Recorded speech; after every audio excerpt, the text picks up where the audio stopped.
నమస్తే అండి, నేను రజాక్. మెగాస్టార్ చిరంజీవి గారు, రెబల్ స్టార్ ప్రభాస్ గారు సంక్రాంతికి గట్టిగా కొట్టుకోబోతున్నారు. సో ఈ ట్రెబల్ ఫ్యాన్స్, అటు మెగా ఫ్యాన్స్, ఎవరి సినిమా హిట్ కొట్టబోతుంది, ఎవరు ఈ సంక్రాంతి రేస్లో దూసుకురాబోతున్నారు అనేది ఇప్పుడు టాక్ ఆఫ్ ది టౌన్గా అయితే మారింది. సో మీరు ఏమనుకుంటున్నారు? ఈసారి మనశంకర్ వరప్రసాద్ హిట్ అవుతున్నాడా, లేదంటే రాజాసాబ్ వస్తుందా? సో ఏమనుకుంటున్నారు? ముఖ్యంగా ఏంటంటే మనశంకర్ వరప్రసాద్ సినిమా మీద ఎక్స్పెక్టేషన్స్ అయితే నెక్స్ట్ లెవెల్ అయితే ఉన్నాయన్నమాట. సో ఎందుకంటే మనందరూ కూడా తెలిసిందే, అనిల్ రావిపూడికి సంబంధించి ఇప్పటివరకు ఆయన ఒక్కటి కూడా ఓటమిని అయితే చూడలేదు. అనేక సినిమాలు అవి యావరేజ్లు అయినా, ఎబో యావరేజ్లు అయినాయి, హిట్ అయినాయి, అంతేగాని అట్టర్ ఫ్లాప్ అయినటువంటి సినిమాలు అయితే లేవు. కొంచెం క్రింజ్ ఉండే మాట అయితే వాస్తవే. కానీ అలాంటి వ్యక్తి దగ్గర నుంచి వస్తున్న సినిమా మనశంకర్ వరప్రసాద్. అలాగే ఈ సినిమాలో మన నయనతార కూడా ఉన్నారు, అలాగే చిరంజీవి గారు కూడా ఉన్నారు. నెక్స్ట్ లెవెల్ కమర్షియల్ ఆస్పెక్ట్ ఈ సినిమాని అయితే తీసుకొస్తున్నారు. ఫ్యాన్స్ చిరంజీవి గారిని ఎలా చూడాలనుకుంటున్నారు, అలా కొన్ని వింటేజ్ సాంగ్స్ ఉంటాయి, కొన్ని వింటేజ్ మ్యానరిజమ్స్ ఉంటాయి. అదేవిధంగా ఇప్పుడు రిలీజ్ అయినటువంటి సాంగ్లు కూడా మీరు చూసినారు. వాటిలో ముఖ్యంగా మీసాల పిల్ల ఏ రేంజ్లో హిట్ అయిందో కూడా మీ అందరికి కూడా తెలుసు.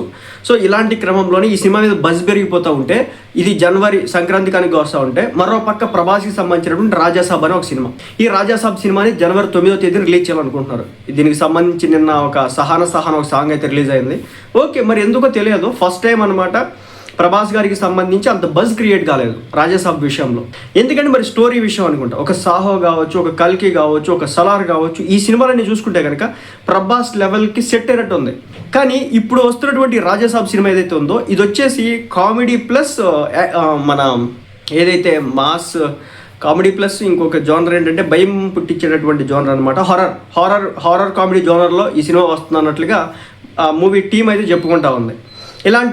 ఇలాంటి థీమ్తో వస్తున్నటువంటి, ఇలాంటి జోనర్లో వస్తున్నటువంటి సినిమాని ప్రభాస్ అభిమానులు యాక్సెప్ట్ చేస్తారా అనేది కూడా ఒక క్వశ్చన్ మార్క్ అయితే ఉందన్నమాట. ఎందుకంటే ఒక హల్క్లో ఉండే ప్రభాసు, ఒక పవర్ఫుల్ పర్సన్లో ఉండే ప్రభాసు, ఒక మాస్ ఇమేజ్ ఉన్నటువంటి ప్రభాసు, ఒక క్లాస్ ఇమేజ్ ఉన్నటువంటి ప్రభాస్ని ఈ విధంగా ఒక హారర్ కామెడీ జోనర్లో ఒక సినిమా వస్తుందంటే, సహాన సాంగ్ రిలీజ్ అయిన తర్వాత 24 అవర్స్లో 1.1 మిలియన్ వ్యూవర్షిప్ మాత్రం రావడం ఏదైతే ఉందో, అది కూడా ఒకంత ఈ సినిమా మీద ఉన్నటువంటి ఏదో చూపిస్తూ ఉంది. మొత్తానికైతే అటు సంక్రాంతికి చిరంజీవి గారు కావచ్చు, ప్రభాస్ గారు కావచ్చు, చాలా గట్టిగా కొట్లాడుకోబోతున్నట్టు తెలుస్తుంది. మరి సంక్రాంతి విన్నింగ్లో ఎవరు గెలుస్తారో చూడాలి. మీకు ఎలా అనిపించింది సహానా సాంగ్? నాకైతే ఎక్స్పెక్ట్ చేసినంత రేంజ్లో ఈ సాంగ్ని ప్రోమోని రిలీజ్ చేసినట్టు అనిపించింది. నేను ఇంతకుముందు కూడా చెప్పినాను, 0.10 దగ్గర నుంచి 0.14 వరకు తన హీరోయిన్ ఫేస్ ఎక్స్ప్రెషన్స్ ఏవైతే ఉన్నాయో అవి కొంచెం డిఫరెంట్గా ఉన్నాయి అన్నమాట. ఒకసారి చెక్ చేసి చెప్పండి.